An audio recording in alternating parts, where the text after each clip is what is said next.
Muy buenas tardes, profesor. Mi nombre es Claudia Janet, soy del equipo número 4 y junto con mis compañeros Andrea Cermeño y Edgar Mauricio vamos a exponer lo que es el flujo laminar, turbulento y el número de Reynolds. Para empezar, debemos definir qué es el fluido. Podemos decir que es una sustancia que se deforma continuamente, bajo las aplicaciones de una tensión tangencial. En mecánica de fluidos se realiza el estudio del comportamiento de los fluidos, donde clasificamos a estos dos de diferentes maneras. El flujo del cambio laminar al turbulento es un flujo transicionario, pero lo que nos interesa es determinar qué es el flujo laminar y qué es el flujo turbulento. Para comprender cómo funciona el flujo laminar, debemos de saber todas las variables que forman parte del número de Reynolds, al igual que el del turbulento, lo que es la capa límite y los perfiles de velocidades, las aplicaciones y los modelos de turbulencia, así como debemos entender cómo influyen también el diagrama de Moody y las ecuaciones de Darcy-Weisbach. Toda esta información nos ayuda a comprender temas importantes de la hidrodinámica, como por ejemplo el teorema de Bernoulli o el teorema de la sustentación, y son fundamentales también para el diseño de modelos aerodinámicos. Como mencionamos anteriormente, una de las primeras cosas que aprendes en mecánica de los fluidos es la diferencia entre el flujo laminar y flujo turbulento, y por una muy buena razón. Estos regímenes de flujo se comportan de formas muy diferentes. Por un lado tenemos el flujo laminar. Es un flujo que fluye suavemente en capas organizadas y, como se puede ver en la imagen, tiene un perfil de velocidades parabólico, totalmente diferente al flujo turbulento, que es más achatado. Su número de Reynolds es menor de 2000 y suele verse en las llaves o en las fuentes. Mientras aumentamos la velocidad del flujo, comenzamos a ver algunas ráfagas de movimiento aleatorio. Este es el comienzo de la transición entre los dos regímenes turbular y laminar.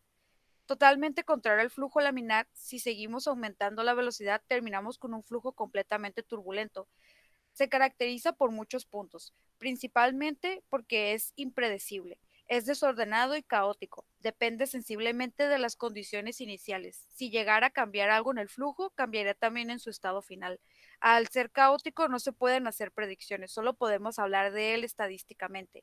Algunos ejemplos de flujos turbulentos son la superficie del Sol, la superficie de Júpiter o la nebulosa de Orión. Maneja un número de reinos mayor de 4000 y como había mencionado, su perfil de velocidad es más achatado y sus capas límites son más achatadas.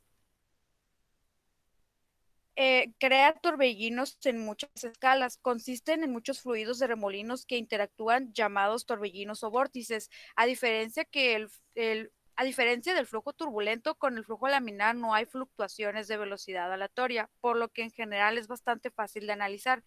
Es difusivo, mientras que el flujo laminar sigue su camino por una tubería. A medida que aumentamos su velocidad y pasa a ser turbulento, este fluido se mezcla, causa que sus componentes se extiendan, como el calor o el momentum.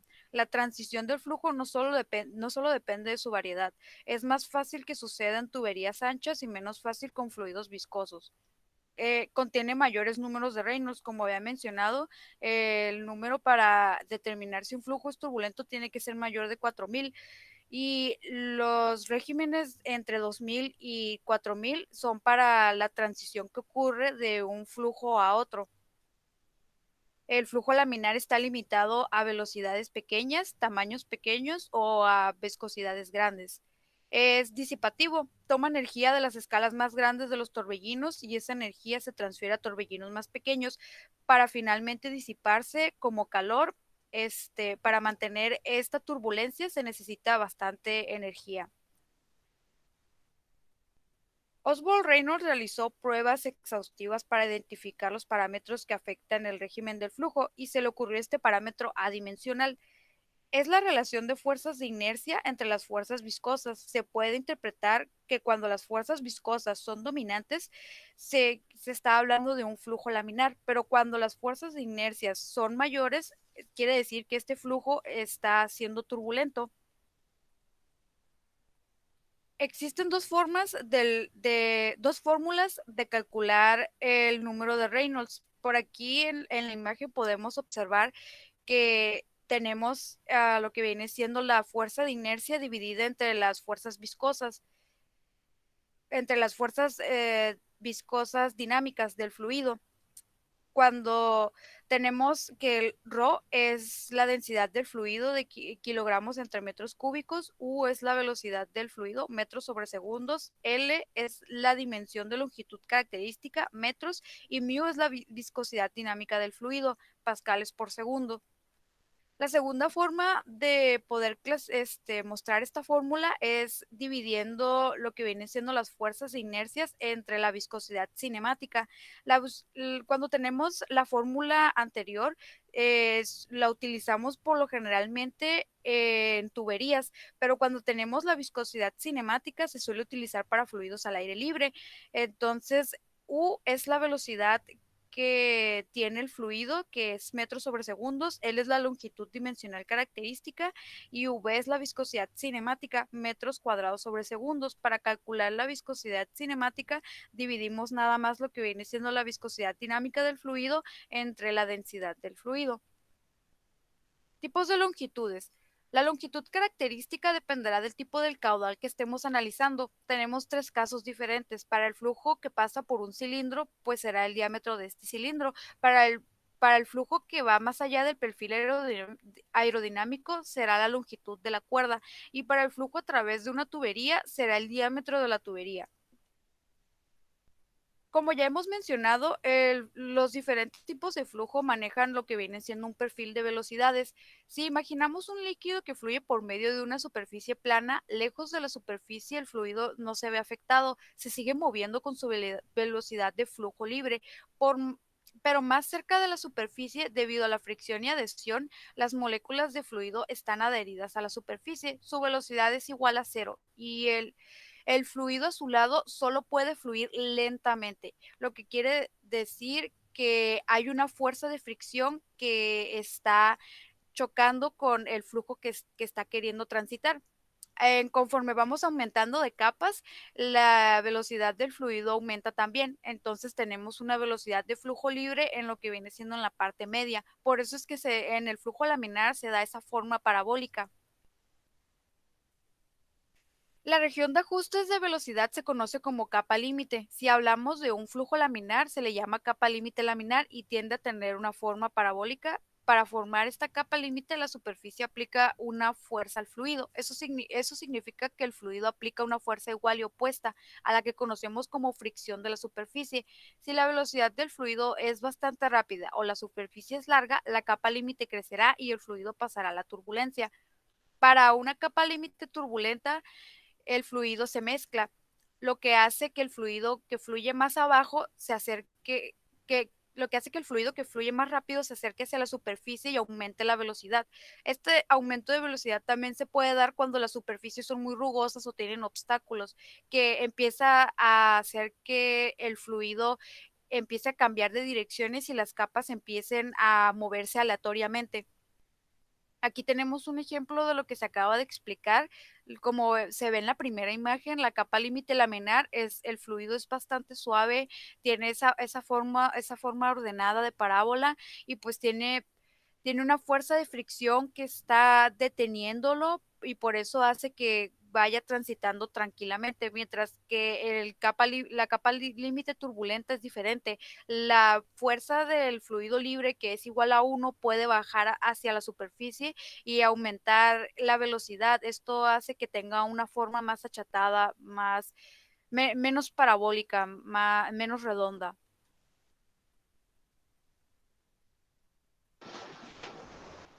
Ecuación de Darcy-Weisbach.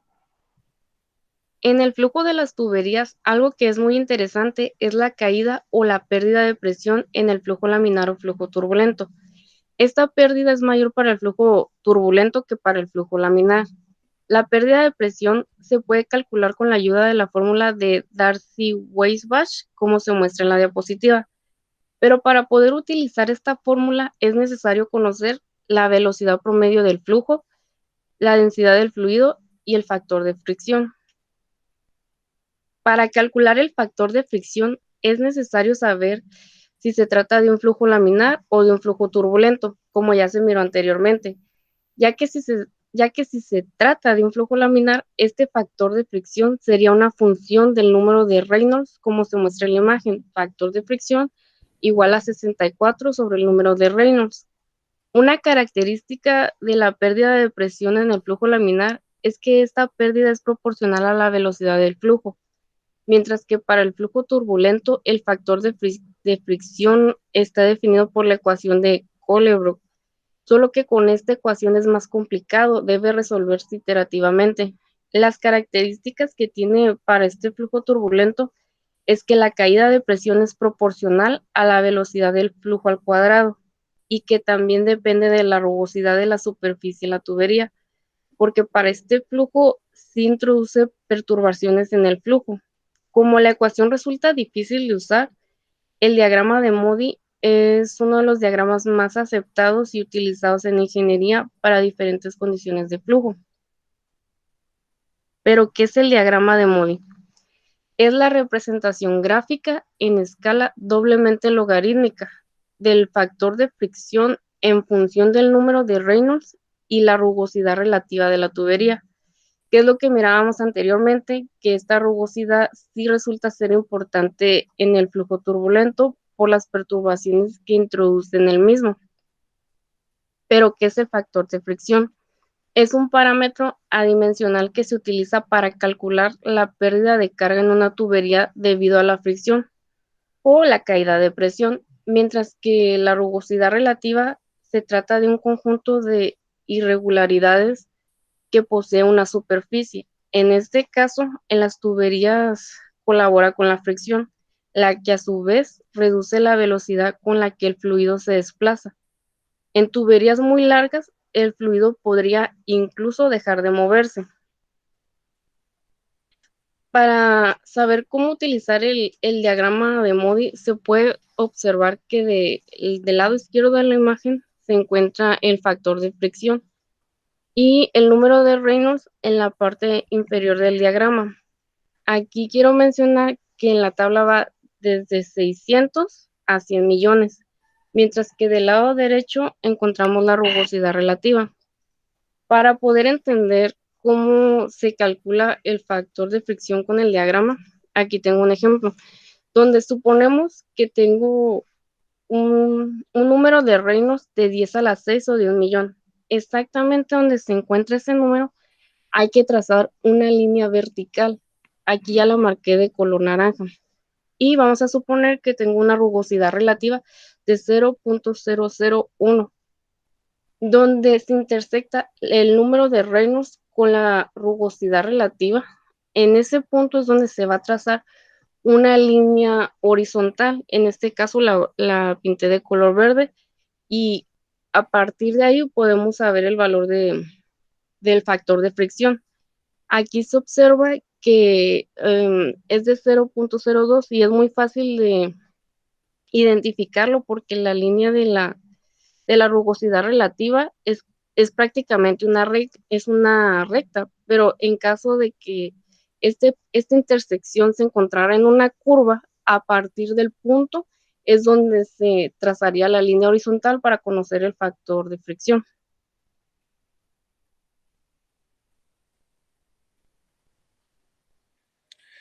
Cuando tratamos de entender el comportamiento de los fluidos por medio de las ecuaciones previamente mostradas puede llegar a ser bastante complicado. Por lo tanto, se suele recurrir a la experimentación, a los métodos numéricos. En ciertos casos se puede utilizar una mezcla de ambos.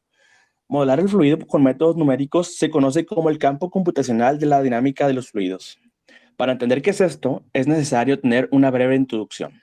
La dinámica de los fluidos, o CFD, tuvo origen a partir de la combinación de dos disciplinas diferentes, que es la mecánica de los fluidos y el cálculo numérico. Las ecuaciones que rigen el flujo fluido tienen origen en la mecánica de los fluidos y pueden ser resueltas por medio de diferentes métodos numéricos. Básicamente, implica resolver las ecuaciones de Navier-Stokes. Se debe modelar como una malla de elementos discretos, definir condiciones de entorno y propiedades de los fluidos. Posteriormente, aplicar una técnica de evaluación. Existen tres diferentes métodos que se utilizan para lograr esta tarea. Cada método es diferente al anterior y no todos sirven para todos los fluidos. Por lo tanto, es importante conocer los pro y contra de cada uno para de esta manera elegir el que nos sea más útil para cada tarea que vamos a estar intentando resolver. El primer método se llama DNS, que es simulación directa discreta. Este involucra resolver las ecuaciones de Navier-Stokes hasta pequeñas escalas hasta que todos los remolinos turbulentos estén totalmente resueltos, que son simulados explícitamente. Es una solución cara y no solución para todos los fluidos. El segundo es LES, que es gran simulación de remolinos. Resuelve los remolinos a gran escala, pero los pequeños son filtrados y modelados usando el modelo que es conocido como escala de subcuadrícula. Este método es mucho más barato que el INS, pero es menos fiable. Y por último tenemos el RANS, que es el más barato de todos los tres. Es un método de tiempo promedio que no resuelve todos los remolinos por completo. En cambio, modela los efectos de los remolinos usando el concepto de viscosidad turbulenta. Existen diferentes modelos como K epsilon o K omega.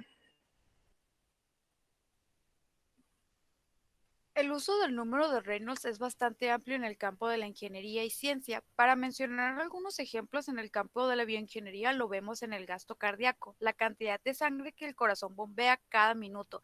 En biología se analiza el movimiento de bacterias en un fluido en los parámetros de escala central. También lo vemos aplicado para el diseño de redes hidráulicas, buques navales, así como aviones, las limpiezas de lagos y ríos, el comportamiento de tuberías, reactores nucleares o bioquímicos. Una de las aplicaciones más populares y enfocadas a la ingeniería aeroespacial es en el teorema de Bernoulli. Según la ecuación de Bernoulli, si un fluido fluye estacionariamente con una velocidad constante por una tubería horizontal y estrecha y de sección transversal constante, la presión será constante a lo largo de la tubería. Esto es cierto solo para fluidos ideales, pero no para un fluido real. En mecánica de fluidos, siempre que un fluido tenga una mayor velocidad, genera una mayor presión. Ese es el efecto del principio de Bernoulli que aplicamos en el vuelo de los aviones. Como se puede ver en la imagen, si la presión 2 es mayor que la presión 1, la velocidad en la parte superior es mayor. La presión 2 es la que conocemos como la fuerza de sustentación, que en este caso anula la fuerza del peso en el avión. Esto es posible porque las alas del avión son diseñadas de forma de que el fluido pueda pasar en la parte superior y no se despegue del todo el fluido turbulento y se mantenga una mayor velocidad. Cuando se hacen ángulos de ataque muy altos, al navegar en vuelo nivelado, el aire sigue suavemente la curva del ala, pero a baja velocidad y con ángulos de ataque muy altos, el flujo del aire puede separarse, como si no tuviera suficiente energía para seguir la curva del ala. Esta condición es conocida como entrada en pérdida, reduce drásticamente la elevación. Siguiendo con el ejemplo del avión, la forma de retrasar la separación del flujo y la pérdida es agregando pequeñas aletas en el ala llamadas generadores de vórtices. Estos vórtices son los torbellinos que habíamos mencionado anteriormente, que es lo que ayuda a que el avión mantenga una gran velocidad. Esto ayuda para que el flujo se energice a medida que fluye por el ala. Al tener mayor energía, puede seguir la superficie del ala mayor tiempo, lo que significa que el flujo en el aire permanece unido al ala. Este efecto ayuda a mantener el ascenso de los aviones. En este ejemplo, necesitamos generar más turbulencia en el ala para volar mejor y poder lograr ángulos de ataque más altos. Otro uso para el número de Reynolds es en la ley de Stokes. Es la fuerza de fricción experimentada por objetos esféricos moviéndose en el seno de un fluido viscoso en un régimen laminar de bajos números de Reynolds. En general, la ley de Stokes es válida en el movimiento de partículas esféricas pequeñas moviéndose a velocidades bajas. Como se mencionó anteriormente, esto es un ejemplo de lo que viene siendo el ángulo de ataque que generan los aviones para poder ascender. Es muy importante tener en cuenta cómo controlar lo que vienen siendo los flujos turbulentos para evitar que el avión entre en pérdida y pueda seguir este, desplazándose o aumentando su ángulo de ataque. Aquí tenemos un ejemplo de un ejercicio para resolver del número de Reynolds. Dice, la velocidad media de la sangre en la aorta tiene un radio de 1.19 centímetros. Durante la parte estacionaria del latido del corazón es de unos 35 centímetros sobre segundos. ¿Este flujo es laminar o es turbulento? Tenemos que considerar la viscosidad dinámica, que vendría siendo de 2.08 por 10 a la menos 3 pascales por segundos, la densidad de la sangre, que es de 1100 kilogramos sobre metros cúbicos, y como tenemos la velocidad y el radio en centímetros, tenemos que convertirlos a metros, y el radio tenemos que pasarlo a diámetro, porque estamos hablando de ah, pues de una aorta que tiene una forma circular como tipo, como un tubo.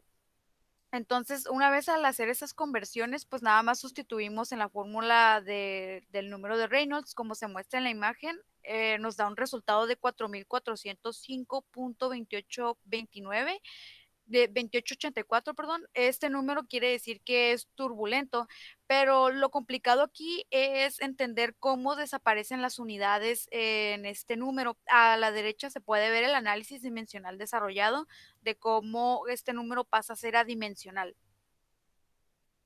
Como síntesis podemos agregar que entender cómo funciona el flujo es muy importante mediante si lo calculamos con el número de Reynolds, como también si tenemos una perspectiva de cómo fluye ante ciertos espacios o escenarios, si fluye por una tubería, si tiene una velocidad, un número de reinos, perdón, de 4000 o 2000, si tiene mayor viscosidad o si tiene mayor fuerza de inercia. Entonces podemos decir que es o flujo laminar o flujo turbulento.